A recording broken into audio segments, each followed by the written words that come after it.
네, 오늘 이 새벽 함께 나누실 말씀은 구약성경 호세아 6장 말씀입니다. 호세아서 6장 1절로 마지막 절인 11절까지의 말씀을 함께 보도록 하겠습니다.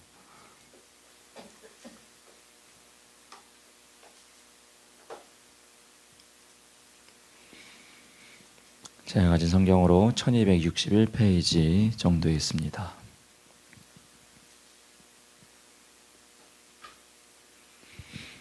네, 호세아서 6장 1절로 11절까지의 말씀 다 찾으신 줄 알고 한 절씩 교독하며 말씀 보도록 하겠습니다. 오라, 우리가 여호와께로 돌아가자. 여호와께서 우리를 찢으셨으나 도로 낫게 하실 것이요 우리를 치셨으나 싸매어 주실 것임이라.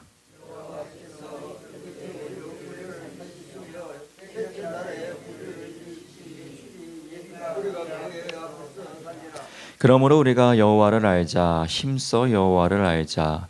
그의 나타나심은 새벽빛 같이 어김없나니 비와 같이 땅을 적시는 늦은 비와 같이 우리에게 임하시리라 하니라.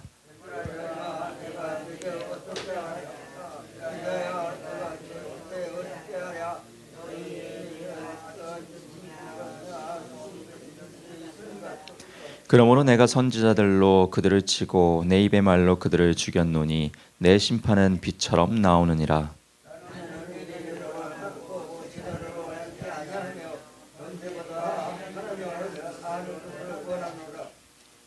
그들은 아담처럼 언약을 어기고 거기에서 나를 반역하였느니라.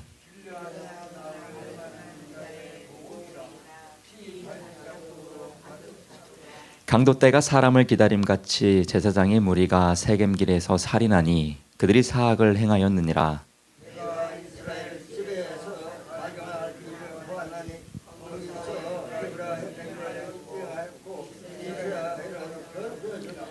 네, 마지막 절 함께 보겠습니다. 또한 유다여, 내가 내 백성의 사로잡힘을 돌이킬 때에 내게도 추수할 일을 정하였느니라. 아멘.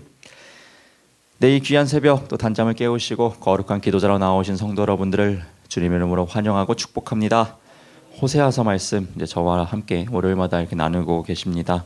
호세아 예언서의 말씀은 하나님의 심판의 메시지와 회복의 메시지가 계속해서 반복해서 드러나고 있습니다. 특별히 오늘 말씀도 회복의 메시지와 이 심판의 메시지가 어김없이 함께 등장하고 있습니다. 특별히 지난주에 함께 나누었던 5장의 말씀이 기억나실지 모르겠습니다. 5장 말씀은 전체적으로 다 심판의 메시지였습니다. 잠시 이 5장을 언급하는 이유는 오늘의 말씀을 이해하기 위해서인데요. 5장의 13절 말씀 보시면 특별히 하나님께서 이러한 심판을 이야기하셨었습니다. 5장 13절 보시면 에브라임이 자기의 병을 깨달으며 유다가 자기의 상처를 깨달았고 에브라임은 아수르로 가서 야렙 왕에게 사람을 보내었으나 그가 능히 너희를 고치지 못하겠고 너희 상처를 낫게 하지 못하리라. 이렇게 심판의 말씀을 하셨었어요. 고치지 못하고 상처도 결코 회복되지 못한다라고 말씀을 하셨었는데 오늘 본문 6장 1절부터 그 말씀이 또 역전된 것을 우리가 발견하게 돼요. 오늘 본문의 6장 1절 말씀 보시면 이렇게 이야기를 하십니다. 오라, 우리가 여호와께로 돌아가자. 여호와께서 우리를 찢으셨으나 도로 낫게 하실 것이다.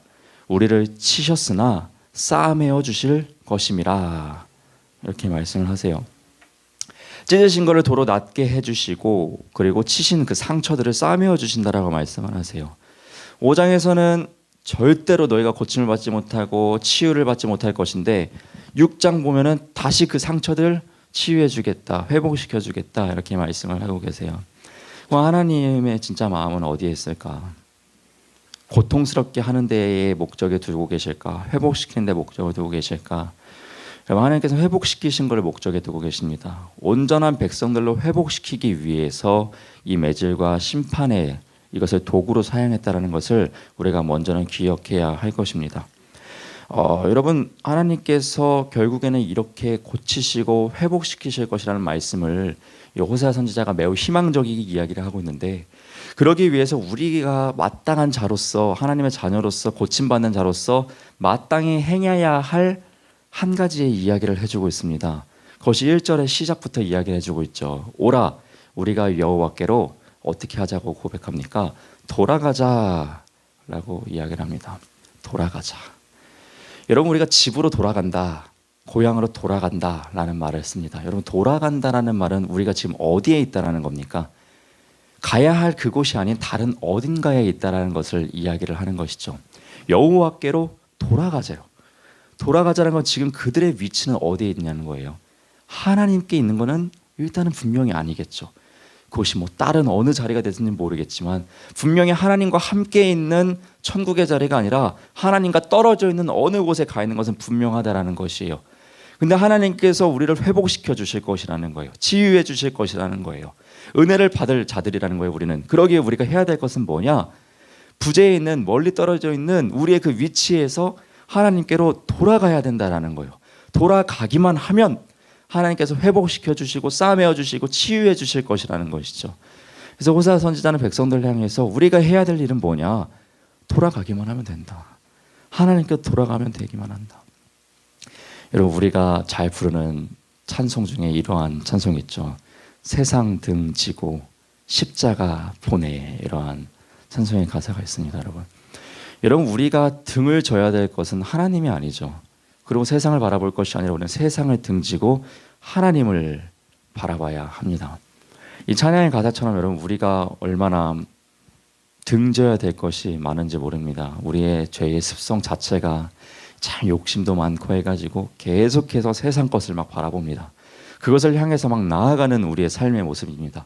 잘 가는 것 같은데 어느 순간 보면 하나님과 멀리 떨어져 있는 나의 모습을 발견하게 되고, 열심히 하나님을 위해서 한 것 같은데 어느 순간 보면 나의 의와 나의 칭찬을 위해서, 나의 업적을 위해서 한 나의 모습을 또 발견하게 되고. 여러분 우리는 이러한 모습, 현재의 위치를 계속해서 발견해낼 필요가 있습니다. 그래서 계속해서요 돌이키는 은혜가 필요합니다. 여러분 우리가 벌써 12월이 됐습니다. 정말 왜 이렇게 시간이 빨리 가는지 벌써 12월이 됐습니다. 우리가 지금 우리의 위치가 어디 있는지 우리는요 이 12월은 되돌아볼 때입니다. 다시 우리의 품으로 오실 그 예수 그리스도의 임재를 바라보며 성탄을 기다리며 우리가 해야 될 것은 그분의 오실 길을 준비하면서 우리가 정말 하나님 곁에 있는지를 되돌아볼 시기일 것입니다. 빠르는 우리가 이 기도의 자리를 통하여서 나 스스로를 되돌아보고 점검하는 귀한 시간 되길 소망합니다. 내가 어디에 위치했는가? 하나님께 돌아가야 한다 라는 그 신앙의 초심들을 온전히 회복하시는 귀한 기도의 시간 되길 주님의 이름으로 부탁드립니다. 아멘. 네, 이처럼 먼저 1절의 말씀에서는 이렇게 말씀을 하고 계십니다. 그리고 2절 말씀 보시면 계속된 회복을 선포하십니다. 2절 말씀 보시면 여호와께서 이틀 후에 우리를 살리시며 셋째 날에 우리를 일으키시리니 우리가 그의 앞에서 살리라 말씀하세요. 그 완전한 회복을 언제 말씀하시냐면 이 셋째 날에 이야기를 하고 계십니다. 흥미로운 점은 이 사흘, 이 셋째 날은 이 성경에서 꽤나 상징적인 의미로 많이 등장하고 있습니다. 대표적인 사건 하면은 요나, 일단 우리가 생각해 볼 수 있겠어요.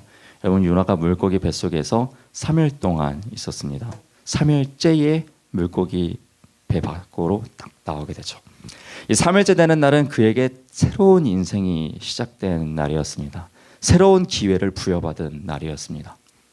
마찬가지로 오늘 말씀을 통해서도 하나님께서는 이 셋째 날에 회복의 은혜를 말씀하고 계시죠.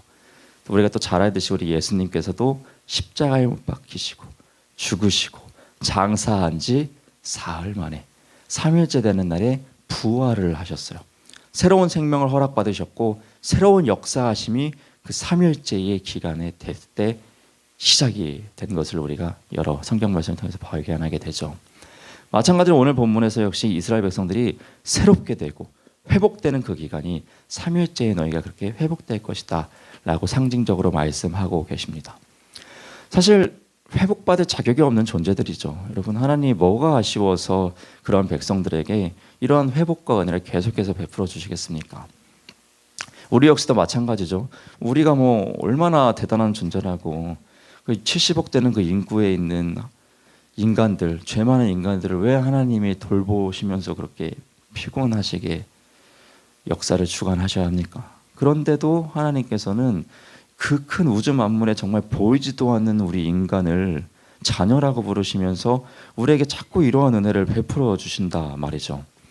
여러분, 이러한 은혜를 받는 그럼 우리는 그 은혜를 은혜로 알고 어떻게 화답을 해야 할까요? 그 화답에 대해서 이 3절 말씀의 호세아 선지자는요 이렇게 이야기를 합니다. 그러므로 은혜를 받는 우리가 여호와를 알자. 힘써 여호와를 알자. 이렇게 이야기를 해요. 그렇게 한량없는 은혜를 베풀어 주시는 그 하나님을 향해서 우리가 해야 될 것은 하나님을 더욱더 알자. 힘써서 알았으면 좋겠다. 이렇게 이야기를 합니다. 여러분, 우리가 한 사람과 관계를 맺기 위해서 서로가 알아가기 위해서도 이 할애되는 시간이 꽤나 많습니다. 물질도 많고 여러 가지의 관계를 더욱더 서로를 알아가기 위해서 우리가 하는 노력들이 엄청나게 많죠. 우리가 그들과 함께하는 시간이 많으면 많을수록요 그 상대방을 알게 돼요. 여러분, 속도원들 잘 아시죠? 왜 잘 아세요? 그만큼 많이 만나고 그만큼 많은 시간을 함께하고 식사도 하면서 많은 내 감정들을 교류하면서 알게 되는 거예요. 그만큼 시간을 투자할수록 더 많이 알게 되는 것입니다. 호세아 선지자는 이스라엘 백성들을 향하여서 우리가 은혜 받고 있지 않냐? 그러니 우리는 여호와를 힘써 알자라고 이야기를 해요. 그럼 뭡니까? 더욱더 하나님과 함께하는 시간들을 만들어갔으면 좋겠다. 하나님을 더욱더 너희가 알아가기 위해서 기도하고 나아가고 하나님과 함께하는 시간을 만들어갔으면 좋겠다. 지금 이것을 이야기하고 있는 것이죠. 여러분, 우리가 하나님께 은혜 받은 자들입니다. 은혜 받은 자들로서 우리가 마땅히 해야 될 것은요 하나님과 함께하는 시간을 더욱더 많이 만들어내는 것이죠. 우리의 모든 삶이 그리 되길. 주일만이 아니라 수요 예배만이 아니라 금요 철야만이 아니라 새벽기도 시간만이 아니라 많은 우리의 모든 인생의 그 순간순간과 시간들이 하나님을 알아가는 시간으로 써질 수 있는 은혜가 있길 주님의 이름으로 부탁드립니다. 아멘. 이처럼 아주 멋진 회복의 말씀을 3절까지 해주고 계세요. 제가 서두에 이야기했다시피 호세아의 예언서의 특징은 심판과 회복이 계속해서 반복된다는 것이요. 또 4절 말씀부터는 심판의 말씀이 선포되어집니다. 자, 4절 말씀 보시면 이러합니다. 에브라임아, 내가 내게 어떻게 하랴? 유다야, 내가 내게 어떻게 하랴? 너희의 인애가 아침 구름이나 쉬 없어지는 이슬 같도다. 라며 또 탄식을 하십니다. 성경에서 등장하는 에브라임은 다 북이스라엘을 나타내는 것입니다. 그리고 유다는 남유다를 이야기하는 것입니다. 그러니까 즉 에브라임과 유다는 이스라엘의 전역을 이야기하고 있는 것이죠. 그들을 향하여서 아침 구름이나 쉬 없어지는 이슬 같다라고 이야기를 해요. 여러분, 구름이나 이슬은요 평생 존재하지 않습니다. 잠깐 있다가 이동하고 잠깐 있다가 사라지는 것이 이슬이에요. 근데 그들이 금방 이동해 버리는 구름과 같고 금방 사라지는 이슬과 같다라는 거예요. 뭐가요? 인애가 그렇다라는 거예요. 인애가.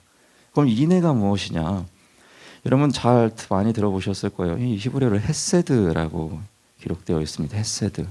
헤세드는 여러분 하나님의 성품이 다 담겨져 있는 단어입니다. 인애, 긍휼, 자비, 사랑, 은혜. 이런 하나님이 가지고 있는 속성들을 나타낼 때 쓰는 히브리어 단어가 바로 헤세드인데 너네의 헤세드가 구름 같다, 없어지는 이슬 같다라는 거예요. 뭐예요? 하나님을 하나도 안 닮아 있다라는 것입니다. 하나님을 안 닮아 있다라는 거예요. 하나님이 가진 속성이 너네 금방 너무 없어져 버린다라는 거예요.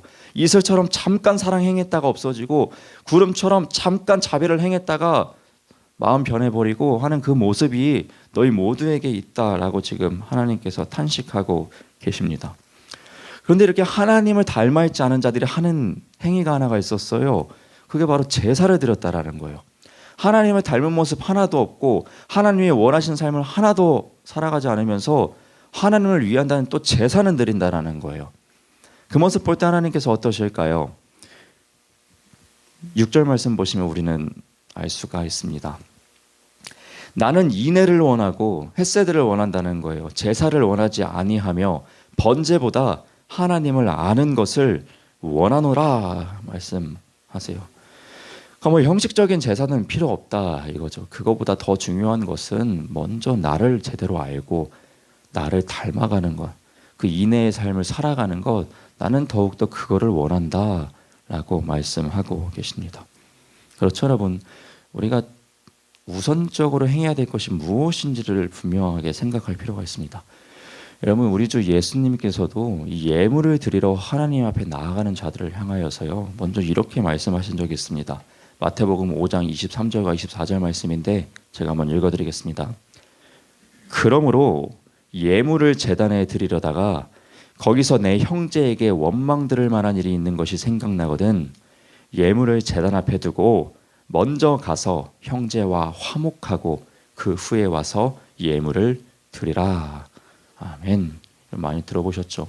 하나님께 예물을 드리기 전에 화해해야 할 형제가, 내가 미워하는 형제가 생각났거든 하나님께 나오기 합당한 자로서 먼저 그러한 것도 정리하고 다음에 와서 예물을 드려라 라고 이렇게 말씀을 하시죠. 맞습니다. 호세아 선지자도 지금 그거 이야기하고 있는 거예요. 하나님께 제사 드리지 마라 이게 아니에요. 번제 드리지 마라 이게 아니에요. 하나님께 드린다는 것 자체는 너무 귀해요. 근데 하나님께 제대로 드리기 전에 너희의 삶의 모습이 하나님이 받으실 만한 모습으로 좀 갖추어졌으면 좋겠다라는 것을 이야기하는 것이죠. 여러분 자녀들이 여러분들에게만 효도하고 사회에서는 개떡같이 살아가면서 나쁜 일을 행하기를 원하십니까? 여기 그거 원하시는 부모님 안 계실 거예요. 비록 나한테는 잘 못하더라도 세상 사람들을 좀 섬기고 베풀고 사랑으로 살아내면서 오히려 거기서 인정받고 오는 것을, 집으로 돌아오는 것을 아마 다들 원하시리라 생각이 듭니다. 마찬가지로 하나님께서도 이 세상 가운데서 더욱더 빛과 소금의 역할을 감당해내고 예배의 자리로 나오고 기도의 자리로 나오길 원하시지, 거기서는 그냥 뭐 다 내팽겨치고 막 원망 들을 만한 소리 해내고 여기 와서 하나님께 부르짖으면서 기도하고 예배드리고 예물드리고 하는 거 먼저는 원치 않는다라는 것을 아주 강력하게 말씀하고 계시다라는 것이죠. 여러분, 우리가 먼저 회복해야 될 곳이 있다면 그곳을 먼저 회복시키시고, 하나님의 성품대로 살아내지 못한 장소가 있다면 그것을 먼저 살아내시고, 그 다음에 하나님께 예배하고 기도하는 합한 자로서 나아올 수 있는 정말 거룩한 참된 신앙이 되시기를 한 번 더 주님의 이름으로 부탁드립니다. 아멘. 또 이 새벽부터 참 무거운 이야기를 나누었습니다. 그러나 이 얘기를 하는 저 역시도 참 부족한 자입니다. 제가 뭐 이걸 잘 살아내서 여러분들 앞에서 이러한 이야기를 하는 것이 아닙니다. 우리는 항상 부족합니다. 그러기에 우리는 항상 내 자신을 돌아보면서 하나님의 능력을 구해야 합니다. 이 모든 것 나의 힘과 능으로 할 수 없기 때문입니다. 오늘도 하나님의 성령의 충만함을 이 새벽 받으셔서 그 기름 부으심 가운데서 세상으로 나아가시는 우리 모두가 되기를 마지막으로 한 번 더 주님의 이름으로 부탁드립니다. 아멘. 기도하겠습니다. 사랑의 하나님, 오늘도 이 귀한 새벽 저희를 깨워주셔서 이렇게 주님의 기도자로 나오게 하여 주신 은혜에 감사를 드립니다. 이 새벽에 정말 이 호세아 말씀을 통해서 우리가 많은 내용들을 나누었습니다. 하나님께 합한 자녀로 삶을 살아내길 소망합니다. 우리에게 조명의 은혜를 허락하여 주시고 성령의 충만함을 허락하여 주사 주님의 기쁨이 되는 헷세대의 삶을 온전히 살아낼 수 있는 우리 모두가 되도록 은혜와 자비와 긍휼을 허락하여 주옵소서. 귀한 12월까지 저희를 인도하여 주신 은혜에 감사를 드립니다. 내가 서 있는 그 자리가 어디인지 돌아보게 하시고, 혹여 하나님과 많이 떨어져 있다면 돌이킬 수 있는 은혜 또한 우리 모두에게 허락하여 주옵소서. 이 연말 속해 있는 그곳에서 잘 마무리하고 또 내년도에 일하심을 기대하고 소망하며 나아갈 수 있는 주님의 성탄을 기쁨으로 기대하고 기다릴 수 있는 우리 모두가 되도록 우리의 심령 가운데도 함께하여 주옵소서. 오늘 하루도 주님의 영광을 위하여서 힘차게 살아내는 우리 모두가 되길 소망하며 이 모든 기도 살아계신 우리 주 예수 그리스도의 이름으로 감사하며 기도드립니다. 아멘. 하늘에 계신 우리 아버지여, 이름이 거룩히 여김을 받으시오며 나라가 임하시오며 뜻이 하늘에서 이루어진 것 같이 땅에서도 이루어지이다. 오늘 우리에게 일용할 양식을 주시옵고, 우리가 우리에게 죄 지은 자를 사하여 준 것 같이 우리 죄를 사하여 주시옵고, 우리를 시험에 들게 하지 마시옵고 다만 악에서 구하시옵소서. 나라와 권세와 영광이 아버지께 영원히 있사옵나이다. 아멘.